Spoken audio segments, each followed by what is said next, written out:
තාත්තේ තාත්තේ තාත්තා කොහෙද ඉන්නේ? මොකද මම බොරුවට බෙරියන් දෙන්නේ? මම මේ ඉන්නේ මෙහෙට වරෙන්. තාත්තා මෙතනද? තාත්තේ මට ප්‍රශ්නයක් තියෙනවා. අනේ කොහොම හරි විසඳලා දෙන්නකෝ. ඈ මොකද්ද මම ප්‍රශ්නේ? කියපන් බලන්න. තාත්තේ අපි පළතුරු කෑවොත් පව් සිද්ධ වෙනවද? මොක? පළතුරු කෑවොත් කොහෙද මම පව් සිද්ධ වෙන්නේ? උඹට පිස්සු හැදිලාද? අයියෝ තාත්තේ ආන ප්‍රශ්නෙට විතරක් උත්තරේ දෙන්නකෝ. පව් සිද්ධ වෙනවද නැද්ද? නෑ බං. පව් සිද්ධ වෙන්නේ නෑ. හරි තාත්තා එතකොට මට කියන්නකෝ. අපි වතුර බිව්වොත් පව් සිද්ධ වෙනවද?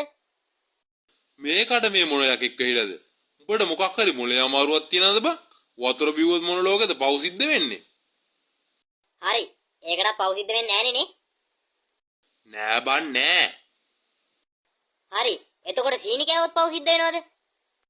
අනේ අම්මේ සීනි කෑවොත් කොහෙද කො පව් සිද්ධ වෙන්නේ? සීනි කෑවත් පව් සිද්ධ වෙන්නේ නෑ. දැන් මොකද්ද උඹේ ප්‍රශ්නේ?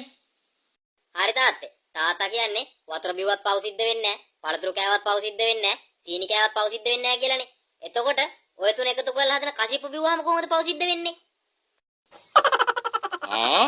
මොකක් බල උඹ කියන්නේ? හරි මං කියපක බොරුද කියන්නකෝ තාත්තේ. මං උඹ කියපක බොරුද ඇත්තද කියලා කියන්නම්.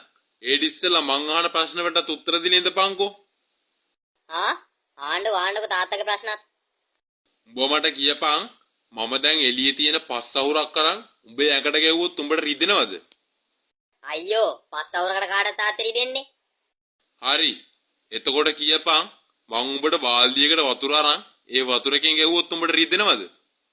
අයියෝ නෑ තාත්තේ. වතුර වලින් ගැව්වට දැනෙන්නේවත් නෑනේ. එහෙමද?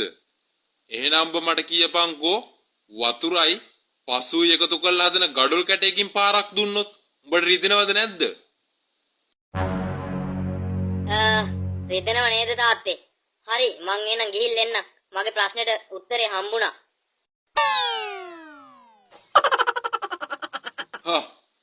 මෙතන මට පවුපින් ගැන කියලා දෙන්න.